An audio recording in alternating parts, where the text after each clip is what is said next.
नमस्कार मंडळी, कृषी दर्शन या कार्यक्रमात मी शिवांगी आपलं मनपूर्वक स्वागत करते। मंडळी, शेती करत असताना पशु व्यवसाय आणि दुग्ध व्यवसाय हे असे दोन व्यवसाय आहेत की ज्यामध्ये हमखास नफा हा मिळतो। परंतु हे व्यवसाय करत असताना आपल्या शेतकरी बंधूंचा जास्तीत जास्त खर्च होतो तोच पशूंच्या चाऱ्यावरती, आणि यामध्ये सुद्धा 70% खर्च हा फक्त हिरवा चारा, तर उर्वरित 30% हा इतर पशुखाद्यावरती होत असतो। म्हणजे एकूणच काय तर जनावरांच्या आरोग्याच्या दृष्टीने हिरवा चारा हे फार महत्त्वाचं असतं। मग हा हिरवा चारा वर्षभर जनावरांना कसा उपलब्ध होईल, त्याचं नियोजन कसं करावं, लागवड कोणती करावी, या सगळ्या प्रश्नांची उत्तरं आजच्या कार्यक्रमात आपल्याला पाहायला मिळणार आहेत। आजचा आपला विषय आहे हिरव्या चाऱ्याचे वार्षिक नियोजन, आणि या विषयावर अधिक चर्चा करण्यासाठी आज आपल्या स्टुडिओमध्ये उपस्थित आहेत डॉक्टर संजय कदम सर। आपल्या पाहुण्यांची थोडक्यात ओळख करून द्यायची म्हणजे मुंबई पशुवैद्यकीय महाविद्यालय येथे ते वैरण विकास अधिकारी म्हणून काम पाहतात। चला तर मग आपण त्यांच्याकडूनच या विषयावर अधिक जाणून घेऊया। नमस्कार सर। नमस्कार। कार्यक्रमामध्ये आपलं अगदी मनपूर्वक स्वागत। सर, जनावरांच्या आरोग्याच्या दृष्टीने त्यांच्या आहारामध्ये हिरवा चारा असणं हे किती महत्त्वाचं आहे?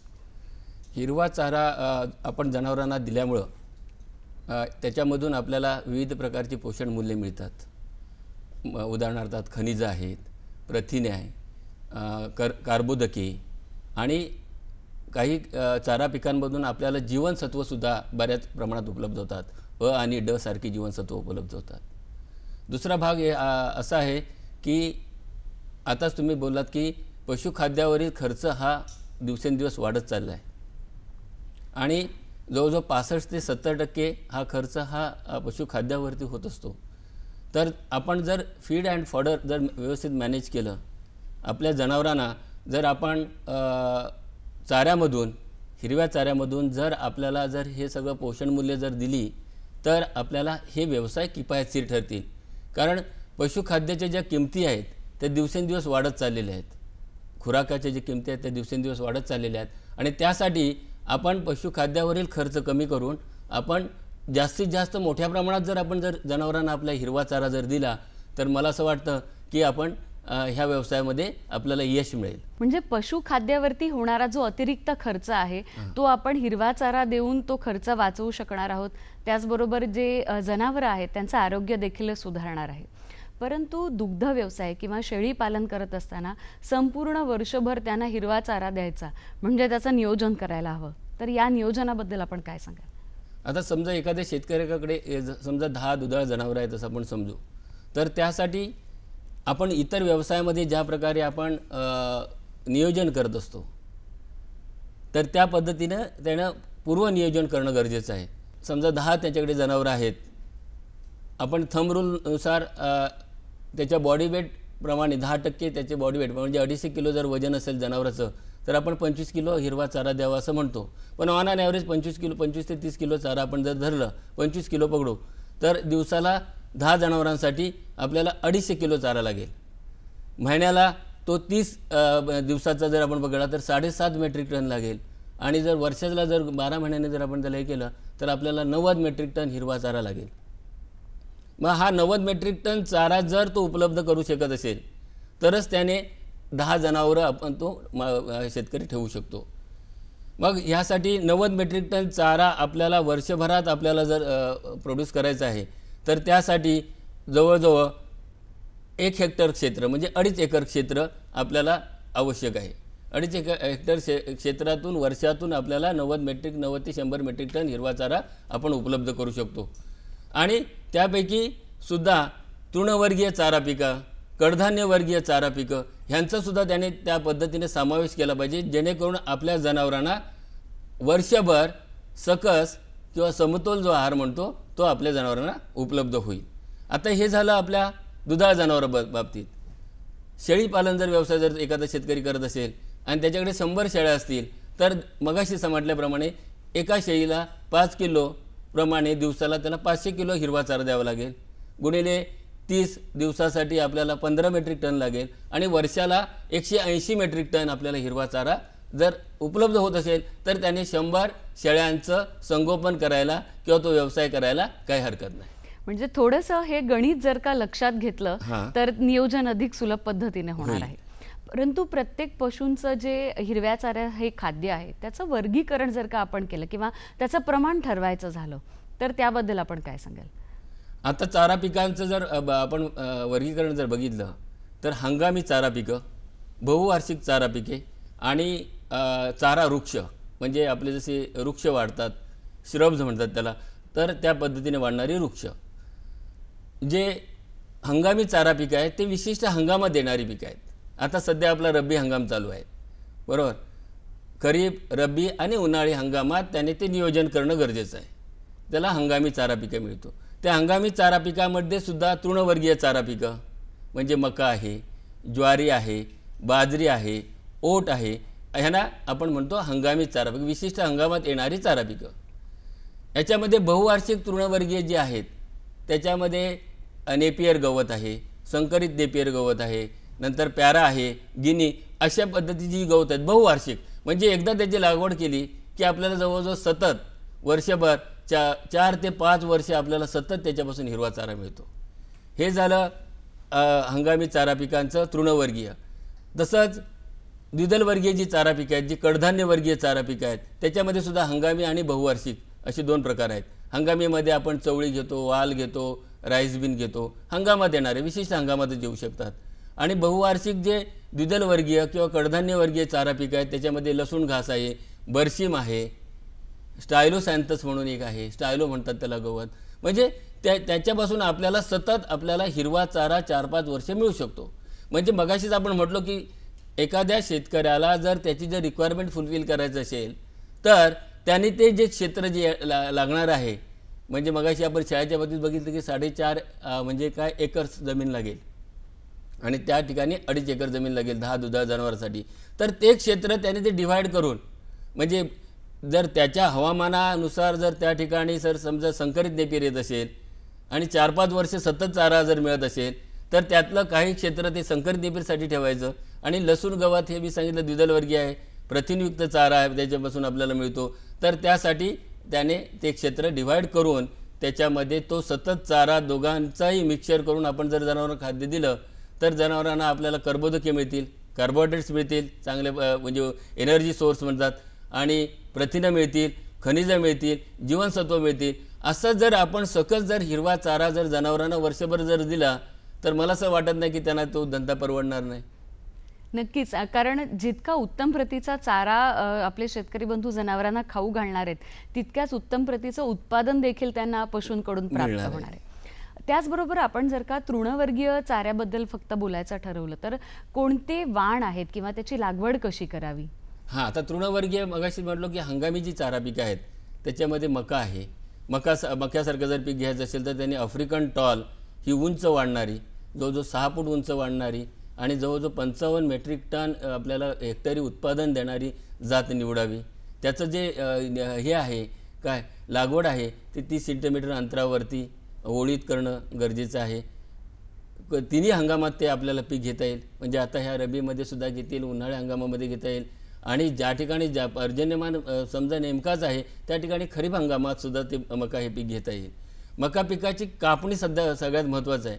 आपण ज्याला म्हणतो आपण पीक फुलोरावर येण्यापूर्वी जर आपण त्याची जर कापणी केली तर मला वाटतं की त्यातलं जे उत्पादन आहे, जे 50-55 मेट्रिक टन आपल्याला हेक्टरी उत्पादन आहे ते आपल्याला म्हणजे मिळू शकेल. आणि मका हे जे आपल्या हंगामी जे तृणवर्गीय चारा पीक आहे ते जनावरं एकदम आवडीनं खातात. त्याच्यापासून उत्कृष्ट प्रतीचा आपल्याला मुरघास बनवता येतो आणि म्हणजे ज्या वेळेला चारा टंचाई येईल त्यावेळेला आपण त्याचा वापर करू शकतो. असं हे मक्याच्या संदर्भात आहे. दुसरं आहे ज्वारी आहे. ज्वारीमध्ये सुद्धा फुले अमृता म्हणून एक जात आहे, रुचिरा म्हणून आहे, ह्या मल्टीकट व्हरायटीज आहेत. म्हणजे त्याच्या आपल्याला कमीत कमी हंगामी जरी असलं तरी 3 आपल्याला कापण्या मिळतात. आणि ह्याच्यापासून सुद्धा जवळजवळ 55 ते 60 मेट्रिक टन हिरवा चारा आपल्याला त्या हंगामात उपलब्ध होतो. त्याच्यापासून चांगले आपण कडबाकुटी करू शकतो, ज्वारी बाजरी ह्या पिकांपासून. म्हणजे असे हंगामी चारा पिकांची आपण निवड केली पाहिजे तृणवर्गीयमध्ये. त्याच्यामध्ये कार्बोहायड्रेट्स जास्त असतात, कर्बोदके असतात, एनर्जी सोर्सेस असतात. त्यामुळे जनावरांना एनर्जीचा जो सोर्स आहे तो त्याच्यामधून उपलब्ध होतो. आता ओट हे जे पीक आहे तर ते थंड हवामानात येतं. थंड हवामानात म्हणजे आता त्याची जनरली पेरणी जी आहे ते ऑक्टोबर नोव्हेंबर एंडपर्यंत करणं गरजेचं असतं. म्हणजे थंडीचा पिरियड असतो. प्रामुख्याने ते उत्तर भारतीय म्हणजे भारतामध्ये जे मोठ्या प्रमाणात घेतलं जातं ह्या पिरियडमध्ये. तर अशा ह्याच्यामध्ये सुद्धा केंट म्हणून एक जात आहे आपली, महात्मा फुले कृषी विद्यापीठ राहुरी, आणि हरिता म्हणून एक फुले हरिता म्हणून एक जात त्याच्यामध्ये विकसित केलेली आहे. तर अशा ओट ह्या मल्टीकट व्हरायटीज आपण लावल्या, तिथे लागवड केली आणि त्याच्यापासून आपल्याला चांगलं उत्पादन मिळू शकतं.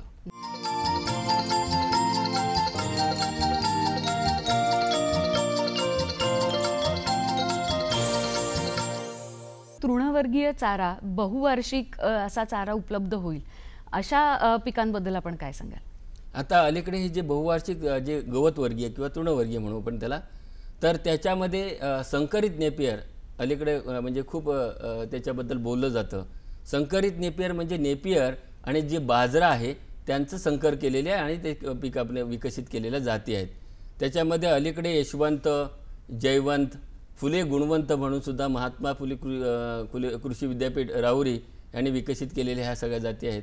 नंतर बायब म्हणून एक संस्था जी आहे उरळी कांचन पुण्याला, त्यांनी सुद्धा BHN 10, BHN 11 नंतर ह्या जाती विकसित केलेल्या आहेत. इतर ज्या परराज्यातील काही ज्या इन्स्टिट्यूट आहेत त्यांनी कोइंबतूर 3, 4, 5 अशा जाती विकसित केलेल्या आहेत. धारवाड नेपियर 6 म्हणून आहे. IGFRI आपली जी संस्था आहे चारा संशोधन केंद्र, त्यांची जे संशोधन म्हणजे उपसंशोधन केंद्र जे धारवाड येथे आहे, त्यांनी धारवाड नेपियर 6 म्हणून ही जात विकसित केलेली आहे. तर ह्या जातींचं वैशिष्ट्य हे आहे की त्याच्यामध्ये नेपियरसारखी उंच वाढणारी ती जात आहे आणि बाजराचे गुणधर्म त्याच्यामध्ये गेल्यामुळे प्रथिनांचं प्रमाणसुद्धा त्याच्यामध्ये आलेलं आहे. ऑन ॲन ॲव्हरेज 9.5 ते 10.5% आपल्याला प्रथिनं त्याच्यामधून आपल्याला मिळतात संकरित नेपियरपासून. आता संकरित नेपियर हे जे पीक आहे त्यांची लागवड आहे ते आपण कांड्या असतात म्हणजे जशी ऊसाची लागवड करतो त्या कांड्या किंवा ठोम हे वापरून त्यासाठी आपल्याला करावी लागते. 90 बाय 60 सेंटीमीटर अंतरावरती सरी वरंबावरती त्याची जर लागवड केली आणि त्याचं व्यवस्थित शास्त्रोक्त संगोपन केलं, खत व्यवस्थापन, पाणी व्यवस्थापन, तण व्यवस्थापन जर केलं तर त्याच्यापासून आपल्याला जवळजवळ 200 मेट्रिक टन प्रति हेक्टरी एवढं भरघोस उत्पन्न आपल्याला मिळू शकतं. हे जे संकरित नेपियर हे ही जी गवत आहे ते आपण जनरली ज्या ठिकाणी कमी पर्जन्यमान ते मध्यम पर्जन्यमान ह्या विभागात ते वर्षभर चांगलं उत्पादन देते. जवळजवळ 6 ते 8 कटिंग्ज मिळतात. जादा पर्जन्यमानाच्या विभागामध्ये एक्झाम्पल म्हणून आपण कोकणाचं घेऊ तर त्या ठिकाणी आपल्याला असं लक्षात येईल की जास्त आर्द्रता असल्यामुळं, दमट हवामान असल्यामुळं त्या ठिकाणी 2-3 आपल्याला कटिंग्स कापण्या असतात त्या आपल्याला मिळत नाहीत आणि त्याच्यामुळे त्या ठिकाणी आपल्याला 100 मेट्रिक टनपर्यंत आपल्याला उत्पन्न मिळतं. दुसरं हे आहे की पॅरागवत हे जरी आपण म्हटलं की त्याच्यामध्ये प्रथिनांचं प्रमाण हे खूप कमी आहे, 4.5 ते 5%. पण जनावरांचं उदरभरण होण्यासाठी आणि वर्षभर जवळजवळ 12 ते 13 आपल्याला त्याच्यापासून कापण्या मिळतात. एकदम ते लुसलुशीत असतं, जनावरं तसं म्हटलं तर आवडीने खातात. फक्त त्याच्यामध्ये प्रथिनांचं प्रमाण कमी आहे. पण जादा पर्जन्यमानाच्या विभागामध्ये जसं आपण भात लागवड करतो तर त्या पद्धतीने त्याची लागवड केली जाते आणि ते भातासारखंच चांगलं वाटतं. It is a water loving म्हणजे ज्याला म्हणतो आपण म्हणजे पाणी त्याला खूप आवडतं. पाणथळ जागेमध्ये सुद्धा वाढणारं पीक आहे. त्याचप्रमाणे जसं आपण गिनी गवत म्हटलं तर ज्याच्यामध्ये हॉर्टी पाश्चर ज्याला म्हणतात, उद्यानकुरण पद्धतीमध्ये जर आपण लावलं म्हणजे उद्यानकुरण म्हणजे फळझाडं लागवड आणि त्याच्यामध्ये आपण हे जर पाश्चर म्हणून जो वापरलं गिनी गवत तर सावलीमध्ये वाढणारे हे आहे, गवत आहे. म्हणजे एकूणच काय तर योग्य वाणाची निवड करणं ही खूप अगदी गरजेचं आहे. महत्त्वाचं आहे. त्याचबरोबर या पशूंसाठी चारा नियोजन करत असताना मुरघास हे फार महत्त्वाचं ठरतं. तर या मुरघासाबद्दल आपण काय सांगाल? मुरघास म्हणजे जो तृणवर्गीय चारा पिकांचा जी कुट्टी आहे ती आपण हवाबंद स्थितीमध्ये सायलेज म्हणजे याला सायलेज म्हणतात, हवाबंद स्थितीमध्ये ठेवणं. आता ज्यावेळेला आपण चाऱ्याची कुट्टी करतो, समजा मका आहे, मका, बाजरा, ज्वारी, ओट यांच्यापासून उत्कृष्ट प्रतीचा आपल्याला काय मिळतो, मुरघास तयार करता येतो.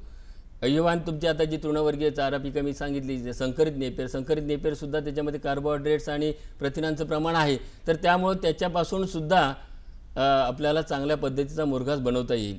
मुरघास बनवताना एकच काळजी घेणं गरजेचं आहे. जसं आपण मुरघास ज्यावेळेला जसं आपण ती कुट्टी भरतो तशी ती जास्त दाबत जायला पाहिजे, जेणेकरून त्याच्यामधली हवा आपली पूर्ण आपल्याला बाहेर काढता आली पाहिजे. म्हणजे हवा बंद स्थितीमध्ये ठेवणं. जसं आपण आंब्याचं लोणचं करतो तसंच हे आपण म्हटलं थोडक्यात चाऱ्याचं लोणचं करून ठेवणं. आणि ज्या वेळेला चाऱ्याची टंचाई असेल, ज्यावेळेला दुष्काळजन्य परिस्थिती असेल, तर त्यावेळेला तो आपण सायलेज बॅग असेल किंवा एखादं समजा तुमचं स्ट्रक्चर असेल, त्याला बंकर म्हणतात, पीठ म्हणतात, खड्डा, तर तो आपण ओपन करून आपल्या जनावरांना जसं लागेल त्याप्रमाणे ते आपण देणं, ह्याला म्हणतात मुरघास.